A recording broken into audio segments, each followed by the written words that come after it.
afternoon would be the Honorable Minister of Sport and Community Development, the Honorable Shamfa Kudjo, Douglas Camacho, the Chairman of the Sport Company of Trinidad and Tobago, Jason Williams, the CEO of the Sport Company of Trinidad and Tobago, and Annette Knott, the Secretary General of the TTOC. So, without any further ado, I would like to hand over now to the Honorable Minister, Shamfa Kudjo. Thank you, Mr. Garcia. Good afternoon, Trinidad and Tobago, and a special welcome to the members of the media. I am delighted to be with you this afternoon as we at the Ministry of Sport and Community Development, we join with Sport TT and the Trinidad and Tobago Olympic Committee to present to you this joint press conference on the overview of the team TTO's participation in the recently concluded Tokyo 2020 Olympics. Today, we'll look at some core elements of our sport ecosystem, from government funding and technical support to the overall management of our country's participation from the perspective of the Trinidad and Tobago Olympic Committee. We'll look at NGBs, the athletes, corporate sponsorship, and even facing a pandemic as we took on the whole Tokyo 2020 Olympics. Joining us today, we have Miss Annette Knott, Secretary General of the TTOC, Mr. Douglas Camacho from Sport TT, CEO of Sport TT, Mr. Jason Williams, and I'm pleased that in another breakout room we have Miss Lovey Santana from the TTOC. She's the chef de mission. Then we have Riza Grant, who was a COVID-19 officer for the Tokyo 2020 Olympics, and I'm pleased that we have Trinidad and Tobago national athlete, Tobagonian athlete also, Mr. Andweli Wright, or long jumper, who's here to join us and to share the experience also. So at this point in time, I'll hand you over to Mrs. Knott. I know everybody's excited to hear about the Team TTO's experience, so I hand you over to none other than our dearest Miss Annette Knott from TTOC. Thank you, Honourable Minister, and to my fellow colleagues in sport, Douglas Camacho, who's been with the TTOC for many years, so I still see him as a family member, and of course the CEO, Jason Williams, and Kevin. Thank you for allowing us to come here and to give our perspective on what happened at the Tokyo Olympic Games. So if we had to sort of review what from the time in 2020, on the 24th of March in 2020, the IOC, the Japanese government, released and announced the postponement of the Olympic Games. This was just at the height of when the pandemic was, everybody was talking about it. Sport in general was in total disarray, world sport. And immediately the ripple effect for the athletes awaiting qualification and competition, and also opportunities to acquire the standards. This was now totally uncertain. The COVID-19 pandemic has thrown the sporting calendars totally into disarray when things like the World Championships and the Commonwealth Games had to now adjust to suit the Olympic Games that were going to be now held this year in 2021. Trinidad and Tobago Olympic Committee, Team TTO, were looking forward to once again performances in the Tokyo Stadium, where in 1964, in the same stadium, the team of Wendell Motley, Edwin Skinner, Kent Bernard, and Ed Roberts delivered the country's best performances at the time with 3 Olympic medals. What an occasion it would have been if our 4x4 team could have repeated in that same stadium. Preparations for that games continued through 20 and 21, but the lack of regular competition did not give our athletes the ideal platform to perform at the highest level.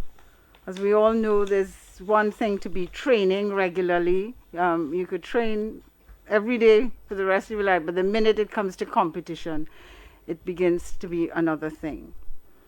In spite of these challenges, Team TTU recorded its largest contingent of athletes who qualified for the Games. 33 athletes qualified for Tokyo 2020, which happened in 2021. And among them was Kellyanne Baptiste. She became the first female flag bearer and the first athlete from Tobago to carry the flag, having competed in 5 Olympic Games. It was truly an honor to have Kellyanne with us. She has been an exemplary athlete, and just her being there after 5 Olympic Games, you think of the span of time that young lady has devoted to sport, and you say to the, not just to sport, but to the rigors of training, diet, sleep patterns. We really like to congratulate her and to thank her for the time that she has devoted to Trinidad and Tobago sport. Among the athletes attending was Richard Thompson, who, with 4 Olympic Games, is our most decorated Olympic athlete, with 1 gold medal and 2 silver medals. Richard also attended, and in a wonderful position where he was with a group of very young athletes in the 4x1 team, there to give his experience, his knowledge, and I'm sure confidence to those youngsters who were being there for the first time at the Games. While a number of athletes had 2 or 3 games accredited to their sporting careers, what was outstanding for Team TTU is that we had so many young athletes qualify. 18 of the 33 athletes were first-time Olympians, and 60% of them were under 25 years old. So you do the maths, and we're good for 2 more Olympic Games at least, with that quality of young person that had qualified for the Games. You've qualified, you are an Olympian, and yet you're still under 25. There have been gaps over the years on the podium performances. However, we have been consistent over the last 20 years at each game since 1996. While we've had a great deal of feedback and assessment of the reasons why the performances did not produce medals, we have so many positives to take from Tokyo 2020. The TTOC looks at the positives and the future. And yes, we may have disappointments, but we can't dwell on the past. We must look towards the future. And the first and foremost is the success of the Games delivered by the Japanese people, who, despite the realities of the COVID-19 pandemic, delivered 17 days of high-quality sport. Less than 2% of the athletes that were there at the village received positive test, and so therefore of 11,000 athletes, only 129 were tested positive. Unfortunately for us, as the way things are, 2 of our athletes did get tested positive, and 1 of our coaches. However, the COVID liaison officer, the chef de mission, and the Japanese people were exemplary in how they dealt with it, and I would, I'm sure, say from both the 2 athletes and the coach that they were well treated and felt very comfortable, even though they had to go to an isolation facility. The very stringent measures at the Games kept us in a bubble in the satellite villages and also in the main village. And even for us, as President Lewis and myself, we were also kept in a bubble where we were traveled only from venue to in the transport provided and back to the Games. So very much a bubble, and a strict bubble at it, We spent 3 days first when we arrived in isolation, and then, as I said, very, very strict bubble for all athletes and officials. The Tokyo Games saw for the first time almost equal representation from Trinidad and Tobago. We had 17 male athletes and 16 female athletes. We are very proud that so many of our female athletes did so well and had outstanding performances. We had finalists in the shot put in Portia Warren, who placed 11th, and in the long jump with Tyra Gittins, who placed 8th. We know the story of Michelle Liai and how close she came to making the final, and therefore we really should applaud these achievements. Getting to the final of the Olympic Games, 205 countries, plus the refugee team, 206, at an Olympic Games. Being in a final 8 is really quite an amazing achievement. And for the field events, in some cases a final 16 or final 12, depending on the event. Jareem Richards, again, proudly representing us in the final of the 200 meters. The 4x4 team also reaching the final, and the amazing sportsmanship shown by Dwight St. Hilaire, who we knew had a problem in that third leg. However, he continued to the end, truly, and was able to hand over the baton to Marshall. So while we're all disappointed because we were living that dream of a repeat of Tokyo 1964, the reality was it didn't happen, but there they are, all quite young, ready to go again for Paris 2024.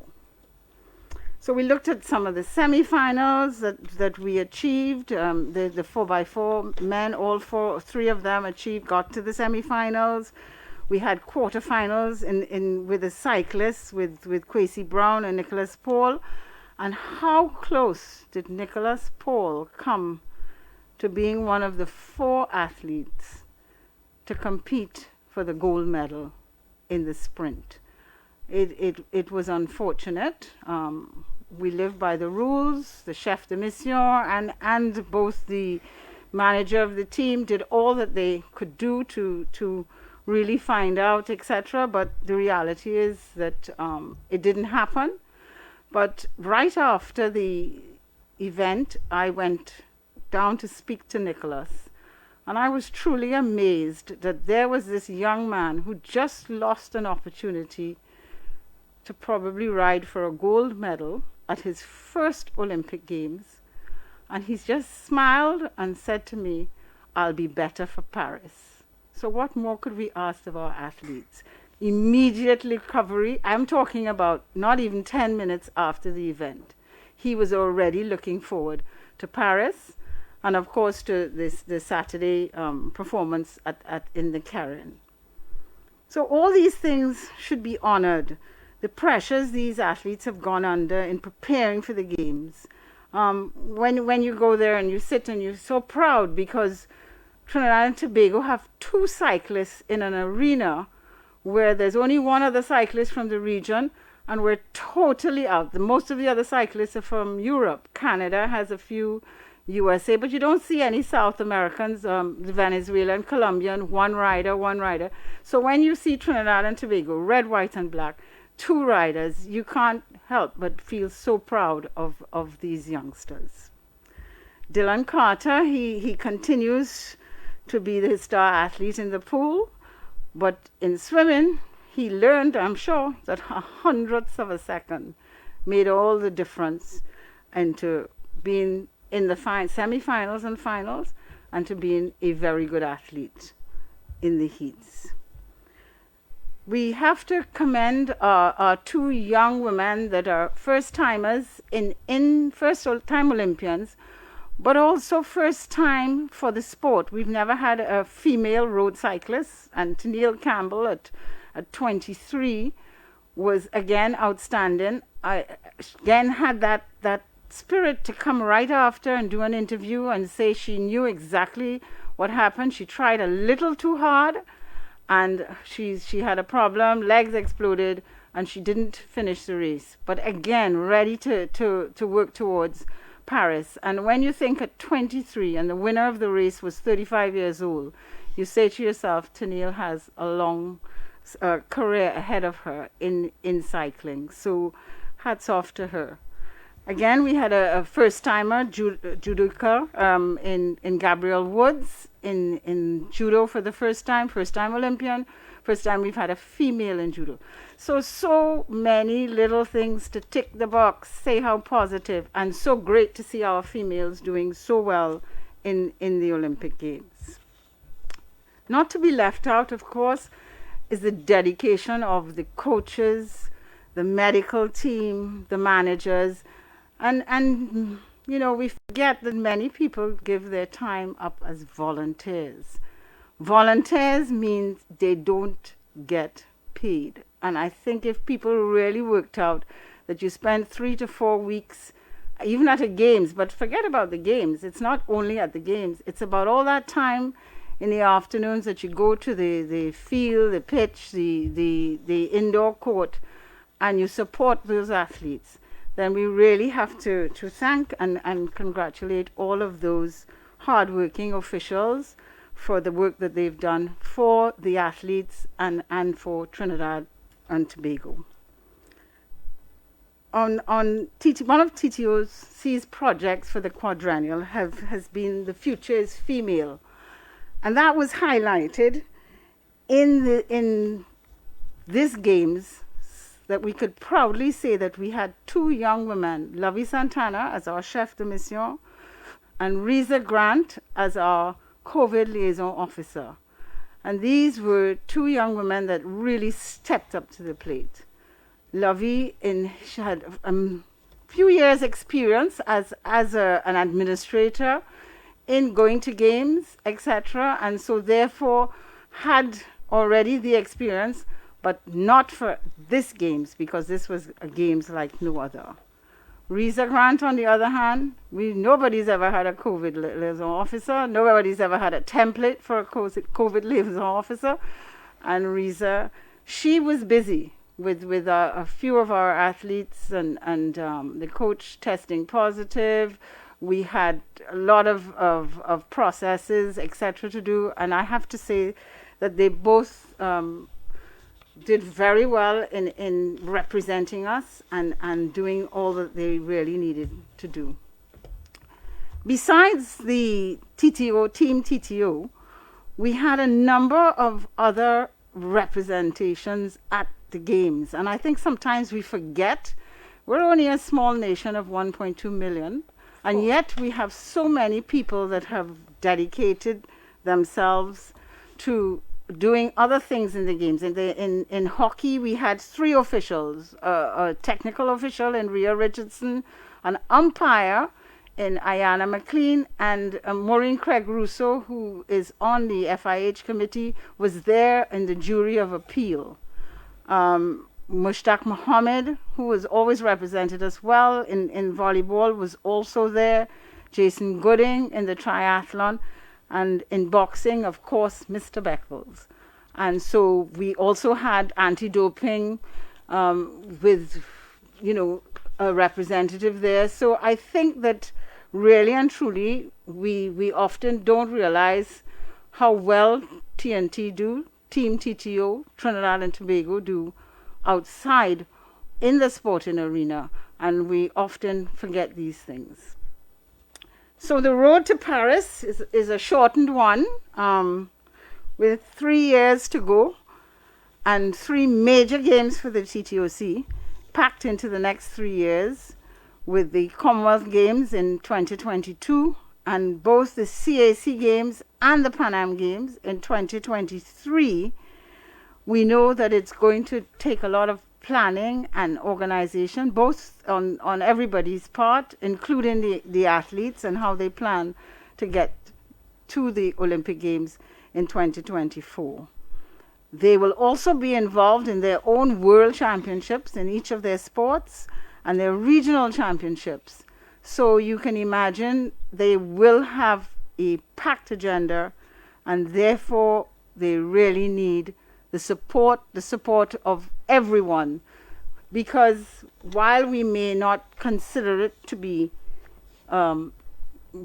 something that is a big deal, but anything that's negative that goes towards these athletes is something that affects their mental health. And I think during the games you saw how many of the top athletes talking about mental health, in Simone Biles and Naomi Osaka, and Michael Phelps talked about the years that he was in sport, and mental health was not one of the considerations. So I think that being positive and positive with our athletes will make a difference to how they help them prepare, etc. In my many years as a player, a coach, and an administrator, I am yet to meet any athlete or player who does not want to win. And so for every one of those athletes that were at the Olympic Games, every single one of them wanted to win. But perhaps it was just not their time. So let's support them in any way we can to make Paris a memorable one, not like Tokyo with the COVID-19 restrictions, but a memorable one where we get back on the podium. So, Minister, thank you for inviting me. The TTOC is really happy for your support, and we will continue to assess and go through what we need to do to make sure that Paris becomes the different games. Thank you very much. Thank you, Mrs. Nutt. With much appreciation for the journey of our athletes and our administrators, I would like to hand you over now to Mr. Jason Williams, CEO of SportTT, and he will share with you the government's technical support to the NGBs and to the national governing bodies and to the athletes. So I hand you now over to Mr. Jason Williams, CEO of SportTT. Thank you, Honorable Minister. Good afternoon to the panel. Douglas Camacho, Chairman, SportTT, Ms. Nutt of the TTOC, Mr. Garcia, SportTT. Coming out of what Annette would have mentioned about the Olympic Games, which is essentially the end product of the 4-year cycle, and this instance 5 years, we always look at the end product and say this could have been done differently or this could have been done differently. What really takes place before, the 3 years before, 3.5 years before, leading up to the games, would be all the work that the athletes put in and the administrators put in. My synopsis today will be able to just to give you a little idea in terms of what sort of support from SportTT went towards the NGBs, and SportTT we have direct oversight of 15 NGBs. We provide support financially, technical support, and we also have the facilities that they all utilize. So that is our next measure of support that we add. So since 2015 to the current year, 2021, as at the end of July, we would have contributed $124 million roughly to the 15 NGBs under SportTT. And this would have been for multiple games, all leading up into the Olympics. That should have been in 2020, but took place in 2021. That's $124 million over 15 NGBs. Outside of the financial contribution, we also provide elite services to these NGBs. And when I mean elite services, physiotherapy, strength and conditioning type of services, nutritionists, and we have the athletes who would have taken part in the games, and we have teams as well who would have utilized these services. Unfortunately, we didn't have records from 2016, 2017, but we started to collate the data from 2018 come forward, and up until July 31st this year, it's been over $2 million in services that we would have provided to the athletes at no charge to them, but there's a cost implication to all these services. Outside of that, we would have provided technical support in the form of coaching, and SportTT would have a member of staff who would have been Keyshawn Walcott's coach, and he would have been implementing a lot of programs in the throws category, and that amounted to over $2.8 million over the last 5 years. And for the Cycling Federation, we would have provided the high performance coach in the form of Mr. Hartwell while he was here. And you all may recall that the Cycling Federation and their athletes would have been on an active push towards qualifying for the sprints in the Olympic Games. That amounted to over $2.2 million. On the facility side of things, again, we've captured data over the last 3 years, and we would have waived over $14 million in fees for the athletes and the NGBs to utilize these facilities for training. There is a cost to utilizing the facilities. We do not have the NGBs pay that cost, but we provide that as a waiver for them. But they must acknowledge that it comes at a cost to use these facilities. And we've had multiple meetings with them to express the same concern. Tell your membership, tell your athletes, it's not free. There's a cost applied to it. We will not have you bear that cost, but we will give you the service for free in inverted commas, of course. And when I talk about the facilities as well, it would have been a very different scenario from 2020. On March 20, 2020, we went into a total lockdown. There was no utilization of the facilities. So Sport TT took the time at that point in time to develop a return to sport policy. We'd have collaborated with the Ministry of Health.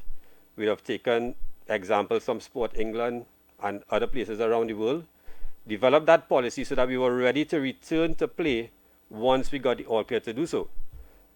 On the 29th of June, we got the okay to go ahead and have Olympic athletes train, and we did that in a systematic way. We dealt with the NGBs. We allowed bookings to come from the NGBs so we can control the amount of bookings, and we could manage the crowd control in accordance to the Ministry of Health guidance.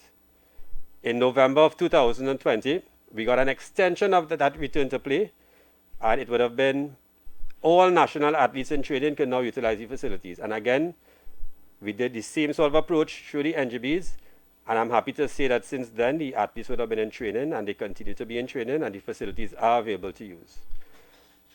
We also try to assist when we realize there's a lack of human capital with the NGBs, and we do have a couple members of staff at Sport who are managers in the different NGBs. We had one manager who accompanied Mr. Lewis to the Olympic Games as the manager, and we are proud to say that we can give that sort of expertise to the teams, and we look forward to continuing to support. And we're hoping that the next 3-year cycle, basically to Paris, according to the TTOC's plan and whatever plans that we have, will bring more positive things towards the results. Although this year would have also been some good results in terms of national records and personal bests. Minister, I'll hand over back to you.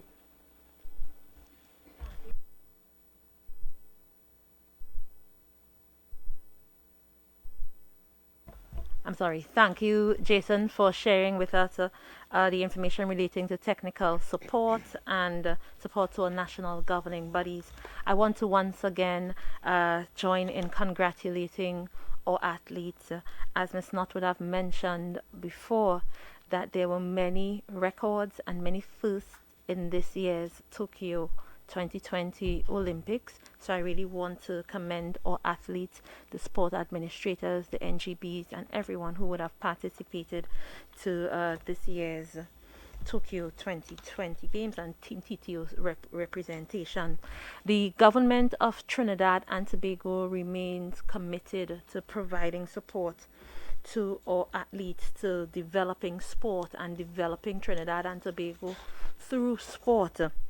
One of the objectives of the Sporting Policy 2017 to 2027 is to ensure that national governing bodies, athletes, and the members of the sporting fraternity has access to funds in order to ensure their success and the development of the different sporting disciplines. Financial support remains accessible to eligible athletes through our general grant funding program, through the Elite Athlete Assistance Program, and the Elite Athlete Assistance Program treats with athletes who are in the top 40 of the world ranking in their respective disciplines. Both programs have existed for over 10 years in the various incarnations of the ministry, whether it was Ministry of Sport and Youth Affairs, or Ministry of Sport and Community Development as we now know it. I have been Minister of Sport, or Minister with responsibility for sport, for 3 years, and I have witnessed and facilitated the provision of support to our sporting fraternity. I've witnessed members of the sporting fraternity access state funding and utilize the state support towards developing their respective disciplines and towards extending support to the members of the sporting community.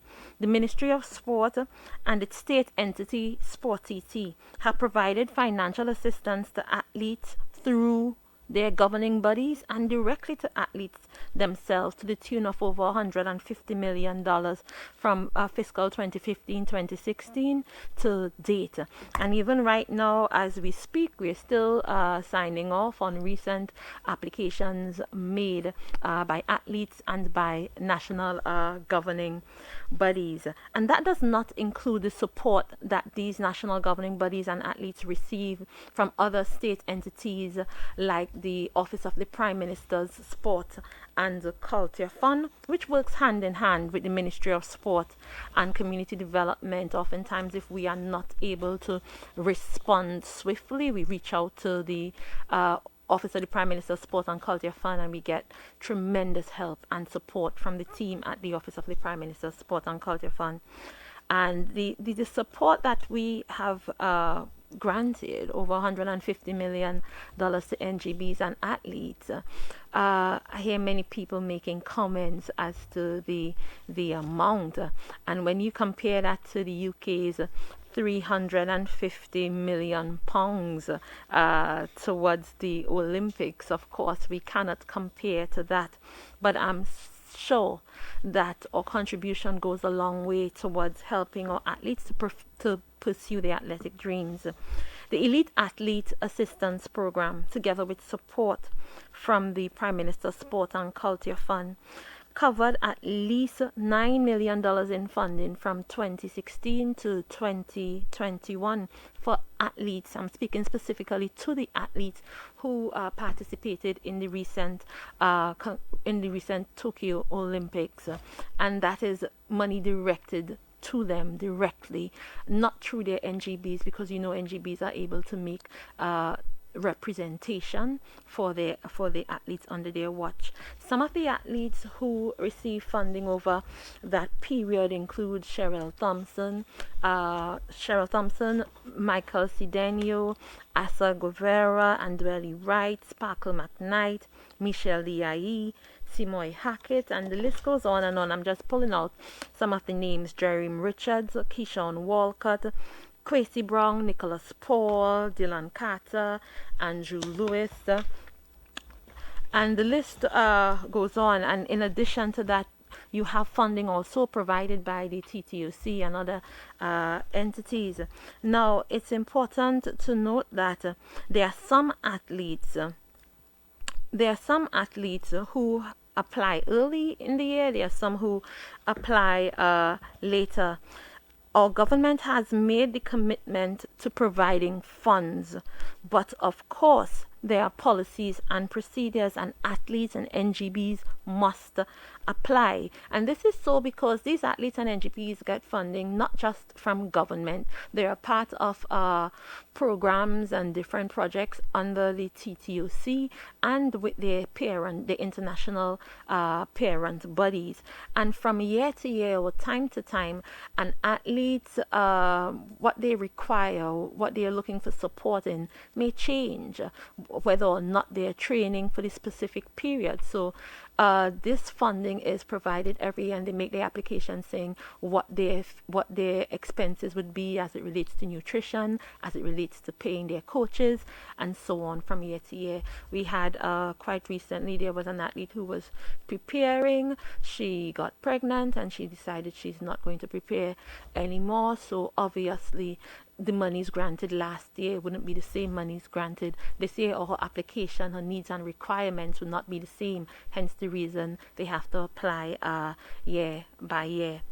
At the end of the day, we have policies and procedures as it relates to government funding, so we have those processes in place. There are some athletes who apply year after year consecutively, and there are some who choose to train and choose to apply some years, and some other years they don't. There are those who apply in the earlier part of the fiscal year. There are those who apply later in the fiscal year. As we speak, I recently signed off on, we are awaiting releases for athletes like Keyshawn Walcott, Gabriella Woods, Aaron Prince, Dylan Carter, to the tune of about $500,000. National governing bodies. I want to touch a little bit on national governing bodies because they play a critical role in supporting, advising, and catering to athletes under their watch.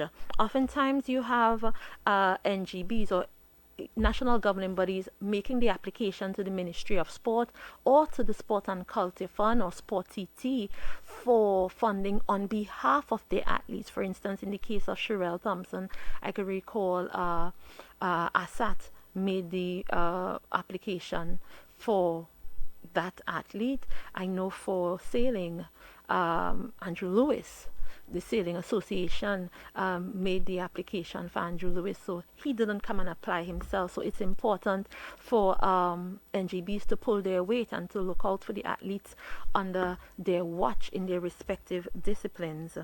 So I just left the office to come here and just signed off on paperwork relating to $1.8 million to the hockey team that's leaving next week. We have also junior athletics under 20 taking place, where we're providing $400,000 plus to the N3As. So even as we call these figures earlier, it grows day after day, week after week, because it's not just about the Olympics taking place this year. It's about the qualifiers and all the different events to prepare our athletes, the young ones, the old ones, the ladies, and so on. In addition, for the purpose of motivating our athletes, our government established the rewards and incentive framework in 2018, where we provide cash incentive to athletes who medaled at the games, whether it's the Olympics, World Championships, Commonwealth Games, Pan Am Games, CAC. For example, if you get a gold medal in the Olympics, the reward is $1 million. Silver medal is $500,000. Bronze medal is $250,000, and it goes on. It's broken down differently as you go from game to game according to the ranking or the level of the game. So we offer a similar scheme for for the Pan Am Games, the Commonwealth Games, and so on, for those who get to podium. Over the last 3 years, from 2018 when we started this policy, we would have disbursed at least $4.8 million to athletes for medaling. And you have people like Michelle Liai, Keyshawn Walcott, Jeremy Richards, Tennille Campbell, Felice Chow, Khalifa Sinfort, Simoy Hackett, Kyle Grew, Nicholas Paul, Kwesi Brown, and the list goes on of the different athletes who benefit from the rewards and incentives to the tune of $4.8 million. The support of the government doesn't stop there, because we provide assistance also to the Trinidad and Tobago Olympic Committee. From 2018 to now, we have provided at least $7.7 million to the TTOC to support all national athletes going out there to regional and international games, whether it's Commonwealth Games, whether it's the Olympics, and so on. So we continue as government to offer the necessary support. Of course, we can always say more could be done, more monies could be invested. When you hear countries like the UK speak to £352 million towards Summer Olympics, then we can't compare to that. But based on on our economic situation, we do our best with the funds that are available to us, the funds released and provided by the Ministry of Finance, and ensure that we get the monies into the hands of the athletes. In addition to that, NGBs are usually national governing bodies. When I say that, I mean like the N3As is responsible for athletics. You have ASAT, which is responsible for swimming and so on. And these NGBs or national governing bodies receive funding from their parent bodies and support from their parent international bodies to provide the much needed support for the development of their discipline and to provide assistance to the athletes under their watch. So I think that gives a little synopsis of government funding, how it works, and the kind of support that the government has been providing to the athletes over the years. And based on our financial situation and the monies released to us by the Ministry of Finance, we will continue to do our best to support our athletes and our national governing bodies as they pursue their dreams and fly the red, white and black high. So thank you. I move on. Now I'll hand you over now to no other than Mr. Douglas Camacho. And Mr. Camacho is the chairman of Sport TT, which is the state entity under the watch of the Ministry of Sport and Community Development. And he would share with us the roles and responsibilities of the different players in this whole ecosystem and the need for everybody to do what's necessary so we can achieve what we want to achieve in sport. So I hand you over to no other than Mr. Douglas Camacho. Thank you very much, Honorable Minister. Good afternoon to all. Thank you very much, Honorable Minister. Good afternoon to all viewers, the press, and everyone taking part in the program today. It's very interesting to look at some of the commentary that comes through after our games, and even sometimes in the build-up to games, as we seem to be fixated on this issue of the medal. Are we going to medal? Do we have a chance to medal? You have often seen uninformed, in my opinion, commentators speak to, let us only send athletes who can medal. And I harken back when I hear those things to the athletes who, if we had taken that course of action, would not have been selected at the particular point in time, who went on to excel at the very, very highest level. And perhaps the most noteworthy example of those would be Keyshawn himself, when in his first opportunity at the Olympic Games, he literally qualified weeks away from the Games at a junior event, barely making the qualifying standard. And if one were to listen to those naysayers, and I call them backseat drivers according to some of my colleagues, who really don't appreciate and understand what it takes, Keyshawn would not have been selected if that was the criteria. History shows Keyshawn went on to win the gold medal, not just to participate, but to win the gold medal. So we have no idea in advance who will or will not win. One of the sons of the soil, who is a well-known commentator and track and field, Ato Bolden, after the US trials, predicted with great certainty when he was speaking that the Americans were back and would dominate the sprints again, male and female, and that the Jamaicans and the others would be tested to the max. History will show the Americans did not win a single sprint medal in the individual category, and the only medal in the sprints that they got was the 4x4. So there is no certainty. And I think it is very important to understand the elements that go into being an Olympian, not just about the medals. And I think that I would like to spend a short moment, Minister, speaking to that. We heard about the qualifying process. So generally it's a 4-year cycle and you have to qualify. There are a number of sports in the Olympic Games and each of them has a pathway for qualification. So team sports, it may be 12 teams. Individual athletes, it may be 30-something, depending on the sport. In the relays, it might be 16. And therefore, out of 206 potential countries if one takes the relays as an example, 16 countries will be represented. So to get there, you are already the creme de la creme. You have already been a great success, right? And I use that one to make that point. The next step, having qualified, and many fall along the way. So the support is there. Everybody's given equal opportunity. The sport company, the Ministry of Sport, private sector, everybody supports the athletes, the officials, to some extent along their journey. And when the journey ends for some sooner than others, when they fall off the qualifying line of criteria, you then have to regroup and focus on the next cycle. Once you're in the Olympic Games, there are two other objectives that immediately come before you. I'm going to do my best and hope that on the given day, I will either set a national record, do a personal best, or make a finals. When you have then achieved that second stepping stone, right, or third stepping stone, if you think of a PR and a national record, of not guaranteeing you a finalist spot, you then reach to the medals. Now, what is a medal? 3 individuals in the entire world will end up with medals in any one event.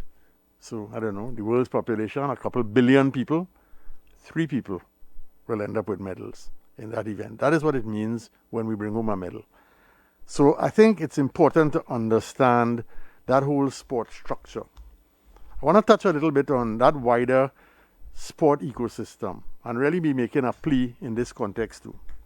So from my perspective, you have the NGBs, you have the athletes themselves, you have the government of Trinidad and Tobago, you have the corporate sector in Trinidad and Tobago, you have the Trinidad and Tobago Olympic Committee, who has a very specific role, you have the wider public. And I heard a plea made by Annette earlier, get behind our athletes, be positive, send positive, inspirational comments to them. Don't accept mediocrity. So let us not misunderstand what I'm saying. I am not for a moment saying accept mediocrity. I'm saying strive for higher heights, but be positive in your commentary. The media, a critical element. So I'm very pleased that today we will have the opportunity here to address the media themselves. And as the Minister so rightly said, the international federations also play a role in assisting some sports, sometimes with technical help, sometimes with financial help, and so on. So it is a challenging and diverse approach. I would have to say that notwithstanding successive governments providing fiscal incentives to corporate Trinidad and Tobago, and as everyone knows, I come out of the corporate side of Trinidad and Tobago, I am a little disappointed in the extent to which corporate Trinidad and Tobago has stepped up to the plate. There are very notable examples from corporate Trinidad who have come out and either sponsored directly athletes, sometimes athletes and NGBs, sometimes events, might be in NGC, NLCB, Atlantic LNG, many of the banks, some of the insurance companies. But still, for a country that has thousands of corporate citizens, all of whom take so much pride when they see the red, white, and black out there, whether it's at our Olympics or any other event where they represent the country, the response that we see, I think, is lacking. And I want to touch on one last thing, Minister, and that is accountability. I think everybody has to be accountable. Very often, the backseat drivers like to hold everybody else accountable, and I've seen it repeatedly. I remember when our first gold medal Olympian returned to Trinidad, and everybody wanted to go and meet him. Line the streets, everybody wanted to touch him. And the then Olympic Committee set up a fund and said, let us create a fund coming out of all of this excitement and euphoria so that we could truly honor as a people, not as a government doing it, but as a people to show our appreciation for all that Hazley brought to this country. Let us set up this fund and get the public the opportunity to put their money where their mouth and the excitement was. And when they eventually closed the fund a few years later, there were no more than a half a dozen individuals who had contributed such a paltry sum that the bank charges nearly took it all away. I say that to say, when we want to talk accountability, it begins with the man in the mirror. We must all accept responsibility and be held accountable for our actions. It's easy to talk. It is easy to be critical. It is easy to say what cannot be done. I think what we need to see is sport, and this country by definition, because I am a firm believer that sport is a powerful vehicle to carry the country forward economically as well as spiritually and every other way. I think it is very important that we all step up to the plate. Thank you very much, Minister, for the opportunity. Thank you very much, Chairman. So you have heard from our different representatives here at the press conference. So the way forward from here on is over the next month, we intend to do 3 different engagements where we would, one, meet with the Olympians of Tokyo 2020 to get their feedback and their recommendations. Then secondly, we'll do a meeting with the NGBs, the national governing bodies, for their recommendations and their experience. And in September, we want to do a larger meeting where we can hear from the wider public and everybody who has something to contribute to the way forward. So this is where we are at right now, and I want to thank all of you for tuning in and for supporting our athletes. I want to again commend the athletes who participated, the Olympians of Tokyo 2020, Team TTO, all the different stakeholders, the administrators, coaches, the medical practitioners, and everyone who contributed to going out to Tokyo this year, and our athletes doing their very best. And on behalf of the government of Trinidad and Tobago, we thank you. At this point in time, we can open up to take some questions. Yes, so we'll open up for some questions from the media. Thank you. Thank you. At this point in time, we can. All right, so we have Clayton Clark from Radio Tambrin. He's the first person with a hand up. Clayton. Thank you. Yes, good afternoon to the panel, Minister, and all of the persons there at the head table. I just want to ask 2 questions in response to what was said before. Good afternoon to the panel, Minister, and all of the persons there at the head table. I think, Clayton, can you mute your television or wherever your playback is coming from? Are you hearing me? I think, Clayton, can you mute your television? Hello? Or wherever your playback is coming from? Are you hearing me? Are you hearing me? I think, Clayton, can you mute your television? Hello? All right, Clayton, can you hear me now? Clayton, can you mute your television? Are you hearing me? Hello? All right, so while we wait for Clayton to get his audio issue sorted out, do we have any other questions? Any other hands up? Jelani? Get his audio issue sorted out. Do we have any other questions? Any other hands up? Hi, good day. Jelani? Thanks a lot. First question I want to ask is, do we have any other questions? Any other hands up? We are still in a pandemic. Hi, good day. Are we taking lessons from other countries who are... First question I want to ask started to... Do we have any other questions? Any other hands up? Resume sporting events, not just training, but... Hi, good day. Are we taking lessons from other countries who are... First question I want to ask started to... All right, we're still having some audio issues. Minister, if we can invite Lovey Santana, the chef de missions, to make a brief statement while we sort this out. We're still having some...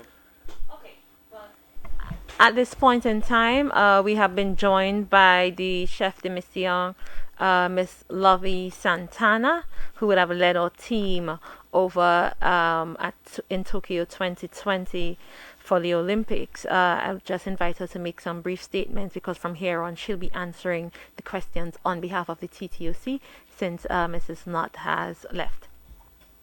Lovey, please. Good afternoon, and thank you, Minister. My statement would be basically these games certainly was like no other.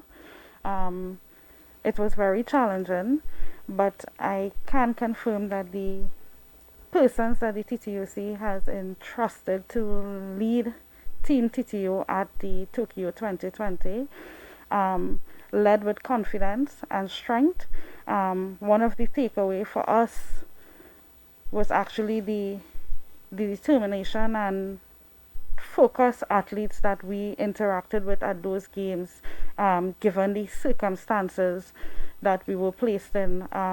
It is no secret that COVID-19 was very real at Tokyo, and given all that we had to encounter and deal with, we still maintain a safe environment for our athletes and ensure that they compete at the highest level. I am extremely honored and satisfied, in a sense, to have led that team.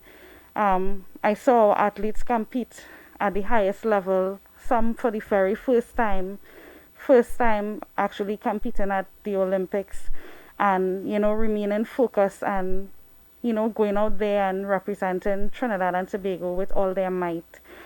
I can't comprehend or explain what it feels, to witness that, and I ask the public to just continue giving the support to our athletes. They deserve it, and they are the ones that we should salute, given the circumstances.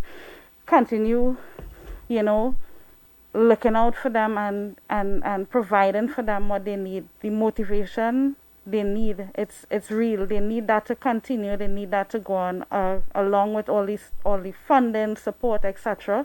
Motivation goes a long way.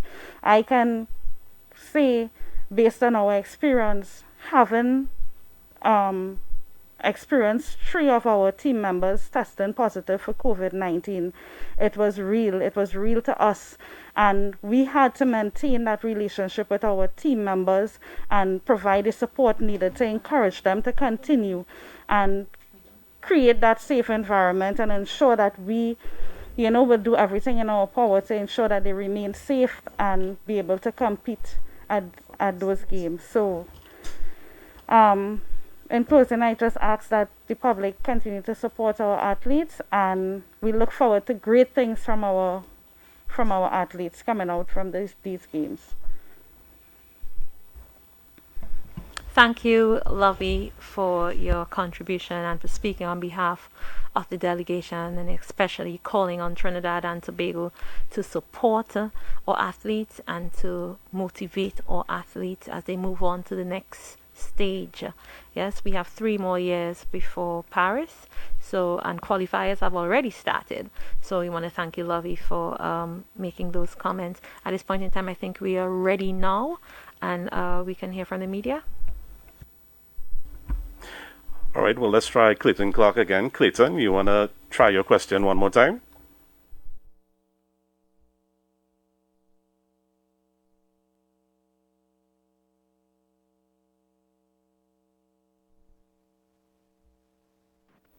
Yes, good afternoon. Go ahead, Jelani. Good afternoon, are you hearing me? That's Clayton. Go ahead, Clayton, we're hearing you. Yes, good afternoon. Yes, Clayton Clark here from Radio Tamil. My question, good afternoon, are you hearing me? One to the Minister. That's Clayton. Go ahead, Clayton, we're hearing you. Yes, good afternoon, Clayton Clark here from Radio Tamil. My question, good afternoon, are you hearing me? One to the Minister.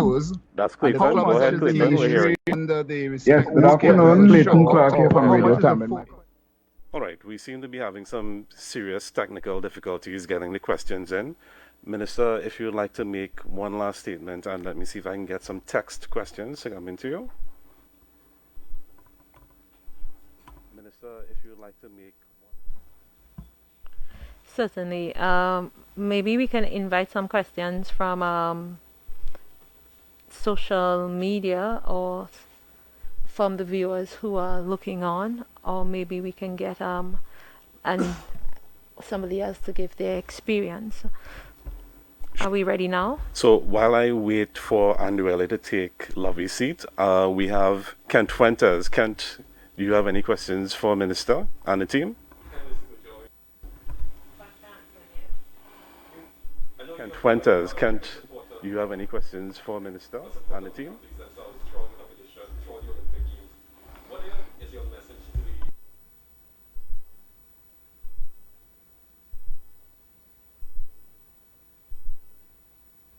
I think it's a tremendous opportunity for the members of the public to learn, to understand, to be more compassionate, and to look at the experience of other countries.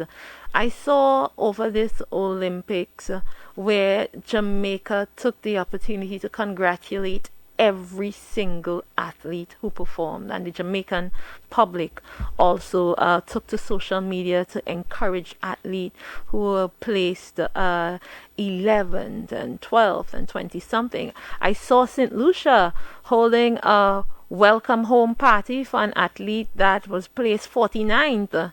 I think it's in swimming. So at the end of the day, it takes tremendous courage, tremendous perseverance and grit and commitment to even get to that level. I had a good chat last night with Nicholas Paul when he returned home from Switzerland, and he told wanting to be a professional footballer, but then getting injured when he was 15 years old, took up riding on the streets, and then was recognized that he had good endurance, so he joined the club, and here we are 7 years later, and Nicholas Paul is doing his thing. He's a world record holder, and when you talk with him, the level of positivity and focus is tremendous, and something that we must commend. And he looks forward to leaving for competition again within the next 2 weeks and getting ready for Paris 2024. And that's just one athlete. You have athletes. We have over 50% of the athletes who went out to Tokyo this year participating in the Olympics for the very first time.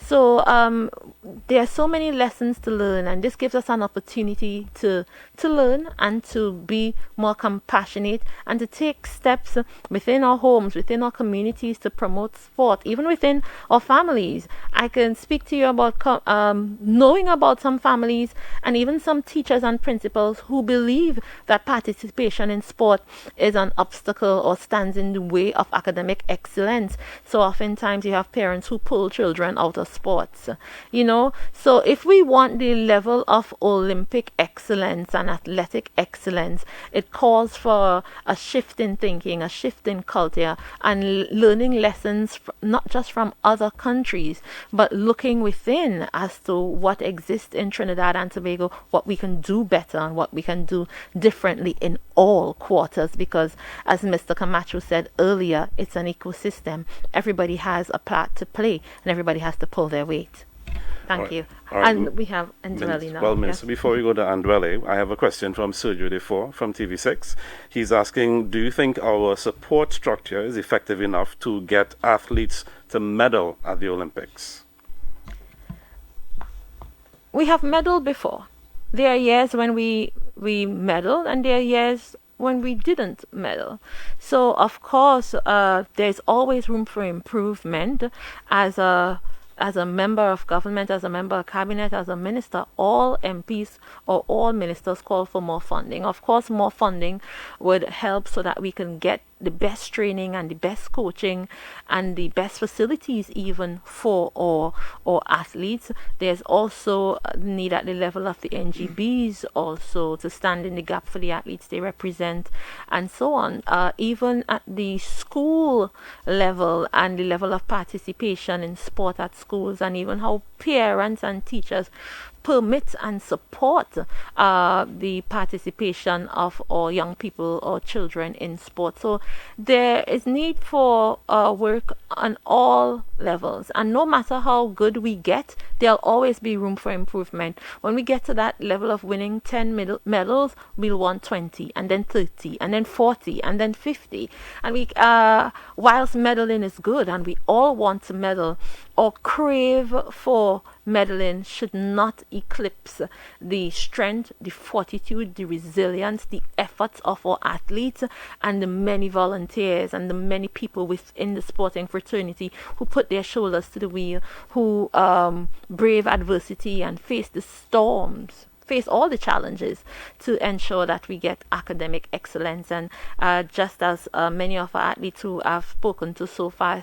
have said, we look on now to Paris 2024 and we look on to the other qualifiers, and we continue to work together and hear from these same athletes, these national governing bodies, and even so many people reached out to me who've had experience in leading sporting entities, in working with the TTOC, in working with athletes who want to offer advice. We are open to hearing, and over the next month or so we are going to do that type of engagement. We continue to sharpen our strategy and move on to the next set of games. Yeah. All right, well, the questions are flooding in right now, Minister.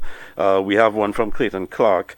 How much for you and also for Jason from Sport TT, how much is the ministry working to ensure that NSOs and clubs and their teams are brought up to date in their administration to ensure that athletes and teams can get access to funding and hopefully eventually medal? I think it's best for Jason to answer that, because Sport TT, we have taken the decision to support the national governing bodies in getting their books together, in getting their financial positions together. And so we've actually been, a matter of fact, I just left the office where I signed off on a request to pay auditing fees and so on for some of the NGBs, so that they could get to a proper financial position, so that they can not just seek state funding but also become attractive to private sector. So I want to turn you over to Jason, because I know over the last year at least they have been actively doing that kind of work and bringing national governing bodies up to par. Good afternoon again. Thank you very much, Minister. So over the last year, as the Minister would have highlighted there, we would have met with all the NGBs, Sport TT, our finance committee, our head of the SDPU department that deals with the NGBs. We would have met with all of them, and we would have highlighted the key areas of support. One of them being the accounting records of the NGB and the audit fees. We felt that, in times of scarce resources, they need to be compliant. They need to have their accounting records up to date, so they can go to corporate TNT and get some sponsorship and some contributions towards them in terms of events and games going forward. What we've also done, we would have had a workshop with all the NGBs. We would have invited NGBs under Sport TT as well as the Ministry of Sport, and we would have touched on governance, strategic planning, HR elements, building capacity, accounting and bookkeeping, and try to get them and coach them into being better at what they do. Yes, we understand they're all volunteers, but with these sort of seminars, because again, with COVID, we had some downtime, they had some time. We got everybody in a room, but not in a room, virtually, of course. And, we spent some time, we got some excellent professionals to come in and guide in terms of how to do this, how to do that, what is the purpose of doing this, what is the rationale behind it, and what is the long-term effect. So we've been investing in that sort of training and seminars and trying to build capacity within the NGBs so they're not dependent on the Ministry of Sport or Sport TT. Sorry, if I could just add to what Jason has just said there, we have also forged a partnership at Sport TT with the University of the West Indies, specifically with a view to having on the curriculum of the university the sports administration and sports sciences as part of their curriculum, so that we could start to produce a better quality, more informed scientifically and administratively prepared individuals who we trust will then go back to the clubs, the sporting organizations, and provide the service to take the administrative level to a higher height. It was very pleasing to hear Mrs. Knott speak to the fact that Trinidad and Tobago, small as it is, in addition to the athletes who were recognized and qualified for the Olympic Games, had a number of administrators recognized by the international bodies and invited to participate in events in the games in which Trinidad was not even participating at this particular games in. So it's a lot of work to be done. I think the focus has to be now on the human capital and to the question about are the support structures in place. To the extent that the funds permit, that's financial. I think one of the areas we have to accept is that a lot of our athletes in Trinidad who are aspirants for Olympic Games or world-class games are not necessarily based in Trinidad. So you do have some locally based, but a lot foreign-based, and their programs are largely determined by the coaches under whose charge they fall. So if you take track and field as an example, what you find is that a lot of the athletes aren't directly controlled or overseen by the local governing body, but rather by the coaches in the universities or the clubs that they participate in outside. And that's a reality, and what it requires is a better way of cooperating and being in touch with between the NGB here in Trinidad and Tobago and the coaches and officials outside of Trinidad and Tobago whom these athletes are being tutored by.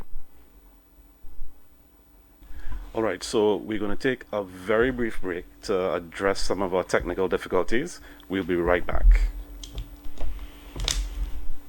Are you a producer of content? Would you like to see your program air on national television? Well, the TTT Limited Media Network is looking for you. This is an open call for local television content. Send a link with your completed project to content@ttt.co.tt. Projects must be 100% completed to be considered. So, if you have a movie in any genre, television series, children's show, cooking series, docu-series, fitness or sports program, game show, talk show, or otherwise, we want to see it. Again, send a link with your completed project to content@ttt.co.tt along with your contact information. Deadline for submission Friday 13th August at 4 p.m. At TTT Limited, we live for local.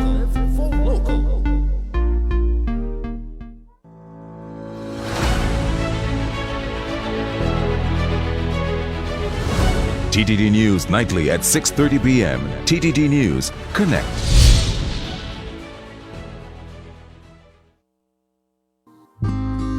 You are dearer to me than all the stars.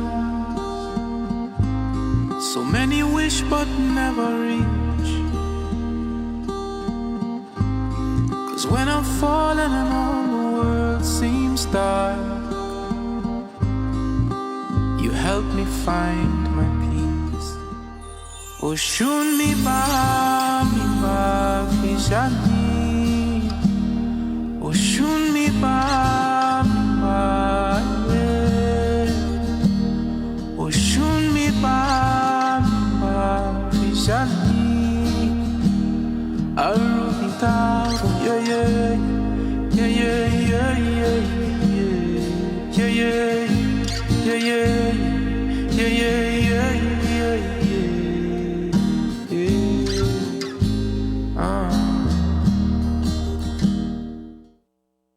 Join us for Tobago Matters as we bring our THA community meetings to you virtually. This Saturday, August 14th, we continue our series with the topic Preparing for the Future, 7:30 p.m. to 9:30 p.m. Catch us live on Tobago Channel 5, TTT, Pulse 89.5 FM, Radio Tambourine 92.7 FM, Street 919 FM, and Office of the Chief Secretary and Tobago Channel 5 Facebook pages. Send your questions to 688-4040 or email us at mainfo@tha.gov.tt. That's mainfo@tha.gov.tt. Tobago Matters. Be a part of the discussion.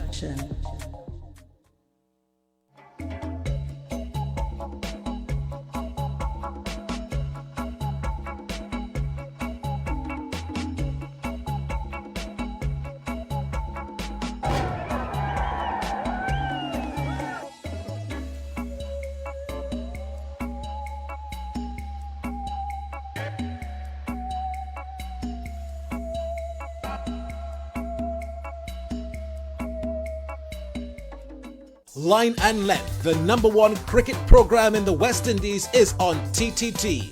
Line and Length brings you up-to-date interviews, analysis, and highlights on the game in the region and internationally. Plus, there's an added bonus to receive a gift of gear each month with our grassroots program. Go to lineandlength.net to learn more. Line and Length in association with Massey United Insurance on TTT. Welcome back. I'm Kevin Garcia, the Senior Manager of Corporate Communications at Sport TT. Apologies for those technical issues. We're going to continue now with some questions coming in on text. Minister, this is an interesting one. We have Nadaline Singh from Caribbean Lifestyle Communications asking, in light of the COVID scare from the camp, was there any hesitancy by any member of Team TTO who were in Tokyo to perform? I know we have Andwele here. Maybe he might want to take that question. Yeah, I think it's best that Andwele takes that question, being one of the athletes who was affected by COVID. Good day, everyone. In terms of that question, with me, myself, I was totally disappointed that I couldn't have got to compete at my first Olympic Games. Been preparing since I have qualified, being one of the early qualifiers. But to me, I just had to regroup and regather myself mentally, take a while off from watching the games and on a whole to really get back to myself and knowing that I have multiple meets coming up. Yes, it was a hard time for me, but the delegates, the officials who was there from Trinidad and Tobago, Risa Grant, Lovey Santana, Miss Annette Not, messaged me every day to make sure that I was in good health and make sure that everything was going good with me, and that kind of helped me to know that there are people there supporting me and always have my best interests at hand. So I was just ready and raring, and I don't think he had any hesitancy from anybody in the camp going out and compete, because all of us know the work that we put in and know that track and field is done on the day. So anything can happen on that specific day. We were just always ready to go out and give our best, and we were always motivating each other every step of the way. We have a question from Jelani Beckles from the Newsday. Interesting one. He wants to know if, Minister, you would be requesting additional funding for the ministry for the athletes. Every year we receive requests from the national governing bodies as to what games they have coming up in the next fiscal year and their athlete development programs, and we make our request based on what is submitted to us by the national governing bodies and the proposals given to us by the national governing bodies, not directly from the athletes, because remember, these athletes fall under national governing bodies. Yes, so the request comes from the NGBs. We take that into consideration when we are developing our document or request to the Ministry of Finance. And of course, we would want more money. Of course, we want more funding to be better prepared, or to give better technical assistance and support to our athletes, like every other minister who wants more funding to do what needs to be done within their respective ministry. At the end of the day, we submit our request to the Ministry of Finance, who where the responsibility lies about telling us what's the financial health of the country, what is our true economic position, and then the allocations are made from there, and then we do the very best with whatever we've been allocated. Thank you, Minister. I'm being told by studio that we're going to try listening in to Clayton Clark. Clayton, are you there? Yes, good afternoon. Are you hearing me now? Yes, hello. We're hearing you very softly, Clayton. Go ahead. All right, good afternoon. Yes, Clayton Clark here. Well, my first question was answered. My other question, has the TTOC and the ministry been able to based on investment, been able to predict or project medal and the finals placing, meaning making the finals of events at the Olympics, as other countries have been doing so for some time now? And is the issue of mental health how much is the issue of mental health The issue of mental health, how much has the TTOC placed on that, and what is the plan forward in dealing with mental health among athletes? Thank you, Clayton. I'll pass that question over to Mr. Camacho. Thank you, Clayton. I partially answered that earlier on, one of your questions, when I said that, not the mental health one, let me deal with that one first. Sport TT actually has on its elite unit available to the athletes who are based in Trinidad and use and access those facilities, a couple of sports psychologists that works along with the athletes. It's an area that is in need of perhaps more resource, for sure. Of course, the more funding we get, the more resources we could have. And it's an area that needs to be on an ongoing basis and has become very much more to the fore in the last couple of years, as we've seen very high-profile people coming out and speaking to the whole issue of the whole mental health concern. The first question was? Clayton, do you want to repeat your first question?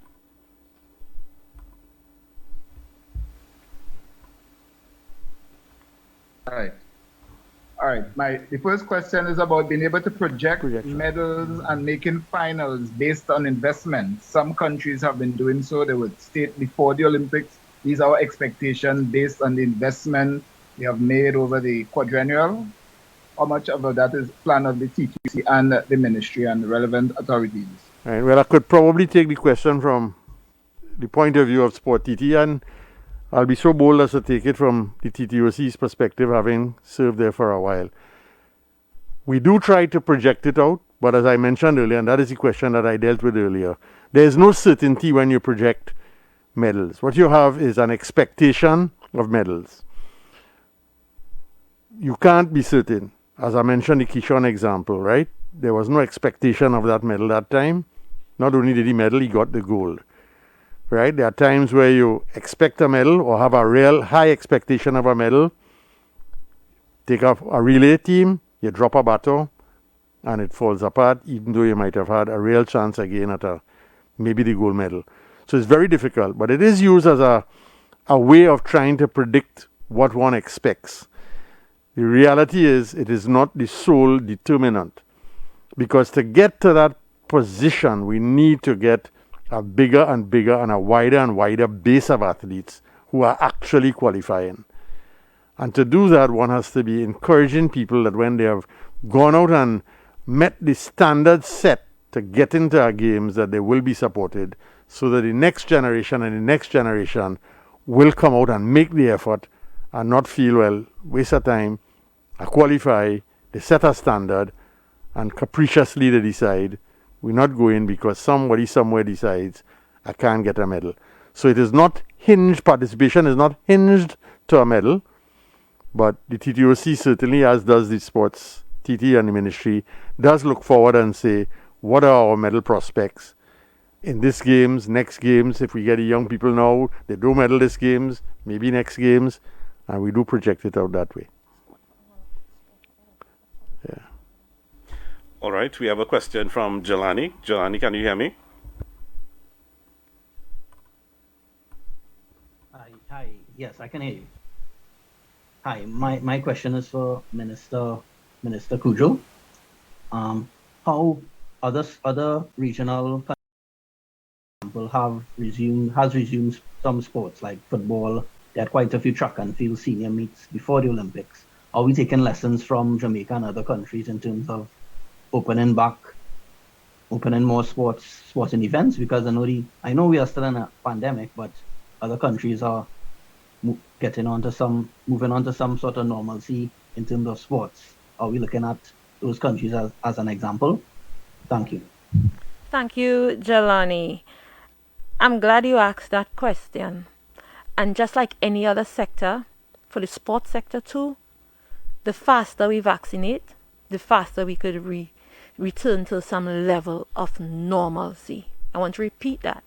For football, for hockey, for whatever sport. We look at 54 sporting disciplines, and in any area, in order to get back to a level of normalcy, we need to have people being willing to go out there and vaccinate. And I'll tell you, even within the sporting sector, vaccine hesitancy, I think, is quite high. You still have some athletes who are hesitant, even in going out to Tokyo. You have all of our team. All the members of our team are not vaccinated. We received 20 Johnson & Johnson vaccines from the government of South Africa, and those vaccines were to be used for the athletes who were traveling for the Olympics. By the time the vaccines got here, the athletes had already left and gone out to South Africa. So we, as Ministry of Sport and Community Development, reached out to the sporting bodies asking for only for 20 athletes to take these shots of Johnson & Johnson. And we struggled for weeks. We struggled trying to beat the expiration date of those 20 vaccines. So you have a number of athletes still hesitant, and we want to encourage all of Trinidad and Tobago, especially the sporting fraternity. If we want to get back to a greater level of normalcy, we have to be willing to take care of our health and willing to get vaccinated. So I think that plays a major role. At the end of the day, the CMO and the Ministry of Health, the technical officers there, are responsible for telling us what areas get to open when. And like I said before, the quicker we vaccinate, the quicker we'll be able to return to a greater level of normalcy. Thank you, Minister. We now have a question from Nadaleen Singh. Hi, everybody. Good afternoon. I just have two small questions. I wanted to find out, the first one, why is there a strong trend of athletes training outside of Trinidad and Tobago, and what is being done to actually find out how they are progressing? And my second question is, first-time athletes participated in the Olympics. What are the strategies in place to keep them training even more, or even put more attention on them when it comes to participating in other international events other than Olympics? And then the final question is, we're going to see more athletes participating in international events. What is being done to sensitize them about the vaccines and to prevent this vaccine hesitancy that Minister pointed to? Thank you. All right, so I will pass the first two questions on to Mr. Camacho. Thank you very much. Well, the first question about why they're training outside, opportunity. A lot of them get the opportunity to get scholarships, which they might not otherwise be able to afford to go to some of the universities that offer the scholarships. They end up going outside, and what then becomes critical is what I mentioned earlier when I spoke earlier about the NGBs then developing better mechanisms for cooperating and tracking the work done by their coaches in those universities and otherwise. You see it like with football, they go to professional clubs, etc., and it's to keep a track of that. So that deals with that. The vaccine hesitancy issue is not specific, I don't think, to the athletes per se, but I think is specific to the society on the whole. And I think all kinds of measures will have to be introduced. I don't think it is something that we could wave a magic wand and say, look, everybody, put aside all the hesitancy, put aside the anti-vax perspective, and just make yourself available and come and get vaccinated. I think more explanation has to be done. We have to get rid of the fears. A lot of it is just fear. A lot of the fear derives from lack of knowledge. Some of it derives from too much knowledge, where you get bombarded with so much stuff, you say, look, let me just step away from it. Let's let the dust settle and then see if I could then get involved. All right, well, thank you, Mr. Camacho. We're going to take a brief break for the Playway and Lotto draw. We will be right back after the draw. The Atlantic hurricane season is here. Are you prepared? To purify your water, add small amounts of chlorine bleach in these proportions. Half a cup of bleach to 400 gallons of water. 1 tablespoon of bleach to 45 gallons of water. Half tablespoon of bleach to 5 gallons of water. The Atlantic hurricane season is here. Are you prepared? Clean water is the primary product you will need after a storm or hurricane, so it's vital you store water for drinking, cooking and washing, at least 5 gallons per person per day. To prepare and store your supply, clean all with a bleach solution of 1 tablespoon chlorine bleach to 1 cup of water. Pour out the solution and rinse well. Fill the cleaned jugs with filtered boiled water and cover securely. This provides your drinking and cooking supply. Ensure that you store 2 or 3 gallon plastic containers of frozen water in the freezer for makeshift refrigeration during power outages. For personal hygiene and washing up, clean and fill all available buckets, sinks, bathtubs, washing machines and other containers with fresh water. This message courtesy TTT Limited.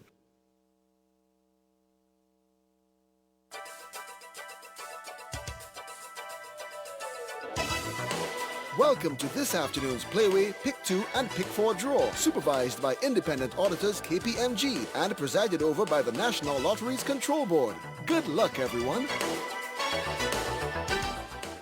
Good afternoon. It's Friday, August 13th, 2021. Welcome to the 4 p.m. drawing of the Playway Pick 2 and Pick 4 numbers. Players, to keep us all safe during this pandemic, we urge you to wear your mask, fill out your bet slips, and remember you can advance wager for all future draws. First, we'll draw this afternoon's 4 p.m. Playway number. And the winning number is 33. The lucky mark is Spider. That number again is 33. It's time to create your own Mega Mix where you could get your best value for $1. Our Mega Mix machine is loaded with 9 white balls, a Mega Ball, a Mega Ultra Ball, and a Mega Extreme Ball. If a white ball calls, you win the base amount of $26 for every $1 played on the winning mark. However, for an additional $1 each on the Mega Mix options, you can win an additional $85 when the Mega Ball calls, an additional $110 when the Mega Ultra Ball calls, and an additional $130 when the Mega Extreme Ball calls. Players, the Playway Mega Mix is your best bet for value.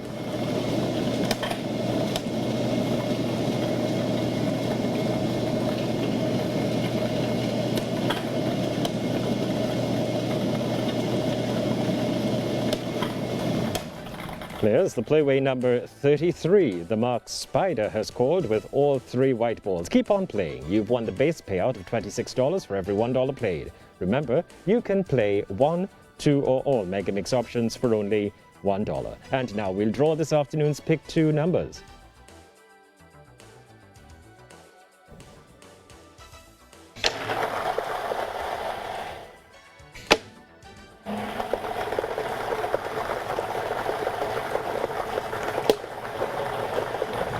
The first Pick 2 number is 20. That's 20. And the second Pick 2 number is 15. That's 15. This afternoon's Pick 2 numbers are 20 and 15 in that order. And now for our Pick 2 Mega Draw. This afternoon, our machine is loaded with a Mega Ball and 2 white balls. Remember, if the white ball calls, there'll be no extra payout.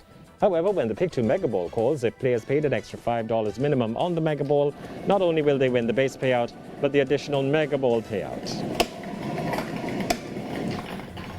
Players, the white ball has called. Keep on playing. Remember, you can win an additional Mega payout when you play the Mega Ball. And now, let's draw the winning numbers for this afternoon's Pick 4 draw.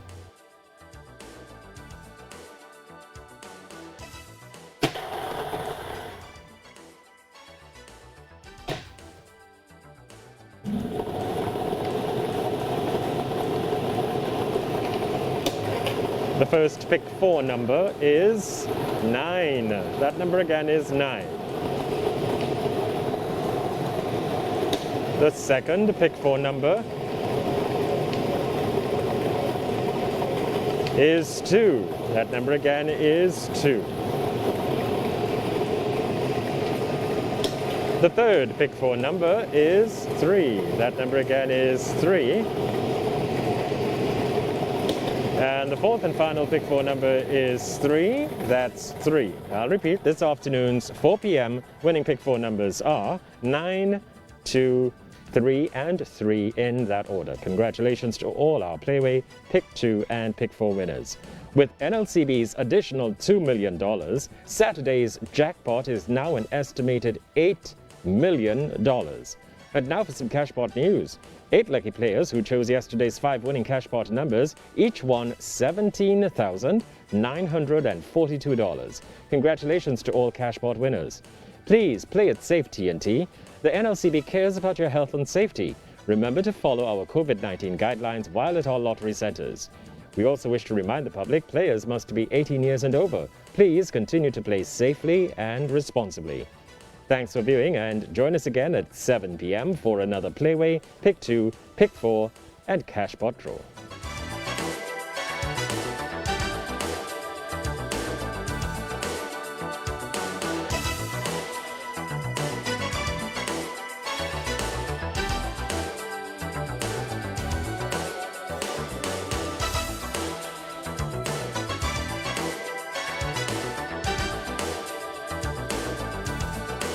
News happens anytime, anywhere. And when it happens, we are there. We report the news in real time. TTT News. Connect.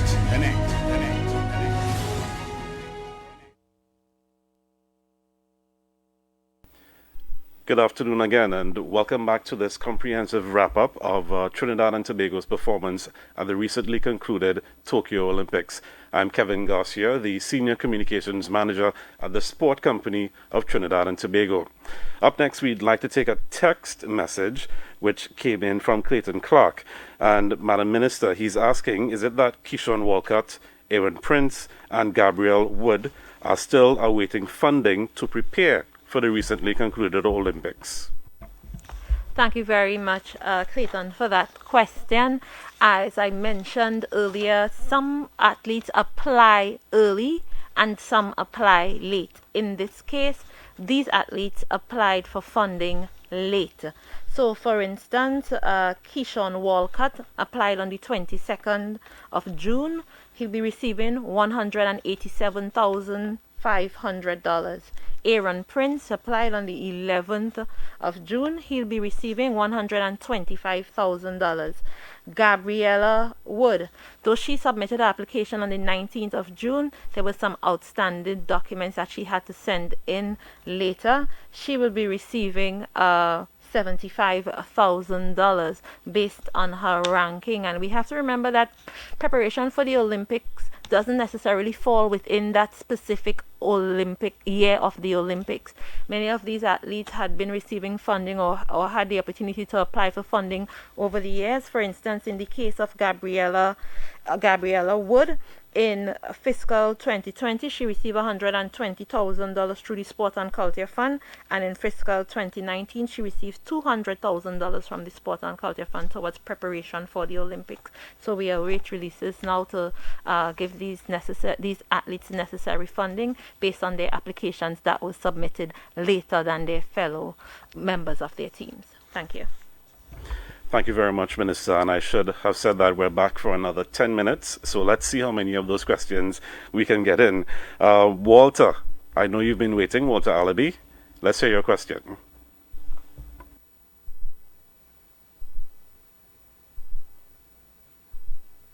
Right. Are you hearing me? Yes, we are. I want to know at what point do young potential athletes become available to apply for funding? Is it based on a recommendation by the NGBs? Is it based on if they go and they do well, maybe at the Carifree game?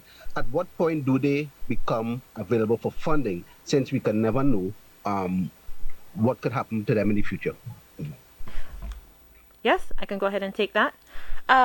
Even when you have very young athletes, the parents can apply on behalf of the athlete, and we know the general practice has been for the national governing bodies to apply on behalf of the athletes also. So for all these athletes, they fall under some specific national governing bodies. For instance, those in athletics under the NTAs. So the NTAs receive its funding to support its athletes, and if they want access to funding specifically for their personal training and diet and so on, they have access to the grant funding, which they could apply themselves. Their parents can apply when they're underage, and the national governing bodies can apply also. Even at the community level, you have sporting clubs applying for funding for young athletes and for members of their clubs. For instance, we have granted funding to Memphis in this fiscal year, Memphis Athletic Club. We're now looking at funding for Eagles Football Club in Tobago, Black Panthers Women's Sports Club, VJ Sports and Cultural Club, you name it. So you have grant funding for general funding, and then you have elite athlete funding for those who are in the top 40, and then you have the NGBs who could apply to Sport TT or to the ministry to receive funding that way. And if you wish to go to the Sport and Culture Fund, like you see many of these athletes had gone to the Sport and Culture Fund, many people think it's quicker there. They go on to the Sport and Culture Fund and receive support from there too. Yes, thank you. Minister, I would also add that the TTOC also has certain funds that are available for elite athletes along the pathway that can be made available, and there's a very strict prescribed methodology for applying through the NGBs for it, and then it's in conjunction with the international federations. Thank you very much, Minister. And Mr. Camacho, going right back to you, Mr. Camacho, we have a question from Sergio Defour, who's asking what sort of collaborations can be put in place to get athletes to play ambassadorial roles? Very good question. And interestingly enough, that actually goes to the heart of what we call the Sports for All type programs, where the intention, and we had actually put forward a paper just before the COVID came and scuttled our ship, to make use, and had reached out to a couple of high-profile athletes to act as ambassadors into communities, particularly, underprivileged communities and groups like that. And the unfortunate thing is COVID scuttled it, but the intention is to resuscitate the program once we could get back out there in the field, once the Ministry of Health is satisfied that sufficient people have been vaccinated and opens back up the economy for normalcy, as people like to use the phrase. The plan is to continue with that program and in fact make use of these athletes as ambassadors. We have used them in the past, as you know. Many athletes have acted as ambassadors in the past, and it's intention to really hype it up, but particularly to get at that community sport level, which is the foundation for all sport. We'll now take a follow-up question from Clayton Clark. Clayton?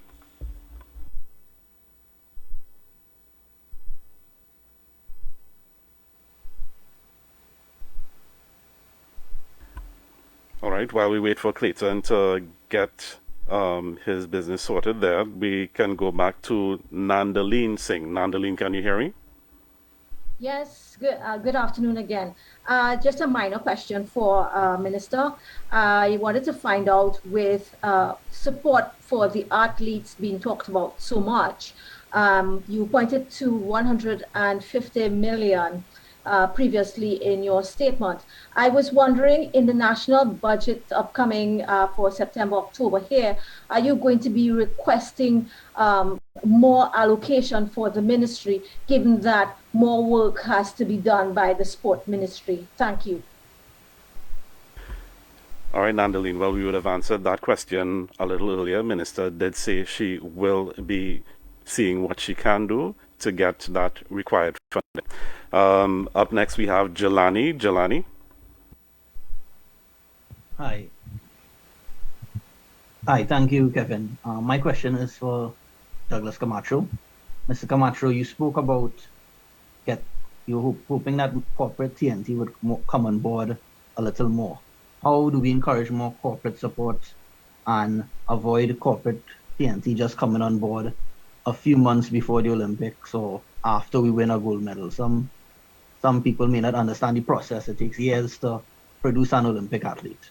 How do we go about the process in encouraging more corporate support? Thank you. Thanks, Jelani. I think a combination of factors. And the first factor I think NGBs need to reflect upon is the issue of good governance and accountability. When sport is seen to be in confusion, corporate sector is unlikely to want to participate in a greater and more meaningful way. I think when people start to see that the national governing bodies are no longer in confusion and no longer lacking in accountability, I think that's the first step. So the NGBs have a role to play. They've got to get their act together in a better way. The second thing is the factionalism that tends to happen sometimes among groups within NGBs has got to be put aside. People have got to act in the best interest of the particular organization, because no corporate entity will want to invest in any sport where there's apparent confusion and bacchanal, or as we say in Trinidad, cancalang, right? So that I think it is often the sports people themselves who shoot themselves in the foot and then complain why they aren't getting the support.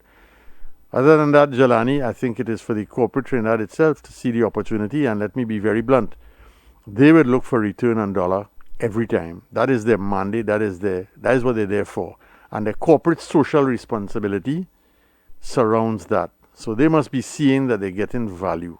And they don't mean medals. The interesting thing is corporate Trinidad is less caught up in the medal and getting the value for the money that is a worthy ambassador, a worthy sport that they are supporting, a worthy event. Thank you, Mr. Camacho. So that's about it for questions. I would now leave the door open for Minister to make a closing statement. Minister? Okay, so as we bring this press conference to a close, I want to thank all the members of the head table here today. Of course, Mr. Douglas Camacho, Chairman of Sport TT, the CEO of Sport TT, Mr. Jason Williams, of course, Miss Annette Nutter, who is the Secretary General of TTOC, Miss Lovey Santana, our chef de mission for Tokyo 2020 Olympics, Mr. Ndweli Wright, who took the time out to come here to share his experience as an athlete, and everyone who would have participated today. We have also on hand Risa Grant, who was our COVID-19 liaison officer at Tokyo 2020 Olympics, and of course our communications officers from the Ministry of Sport and Community Development, the Sport TT, and of course our sport director, Mr. Gabriel Hisu from the Ministry of Sport and Community Development. At the end of the day, it takes all of us to do what has to be done, to work together, to support our athletes. Everybody has a role to play, even the general public, in offering a general positive comment in encouraging children to get involved in sport, in our education system, to ensure that there's a proper growth pathway for the student who's also an athlete. We continue to learn from our experiences, to learn from the experiences of each other. We want to thank the media for tuning in with us today, and we as government, just like we have upgraded the sport policy, just like we have created and implemented the rewards and incentive program, we continue to do our best with the necessary resources at hand to provide that assistance to our athletes and to provide the support that is needed to the best of our ability. So I want to thank the media. I want to thank all of Trinidad and Tobago. May God bless you. May God bless our nation. Congratulations and best wishes once again to the sporting fraternity, and most specifically our distinguished Olympians of the Tokyo 2020 Olympic Games. I thank you.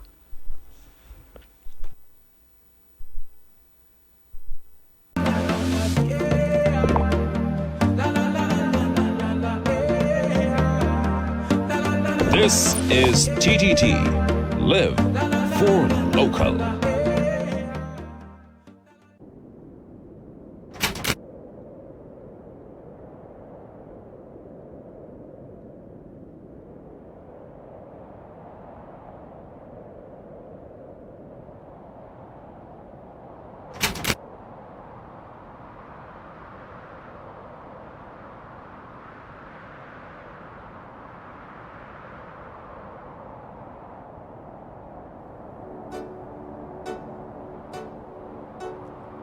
Greetings to one and all. I am Stephanie Joseph, and I want to take you on a journey with me today. Let's go.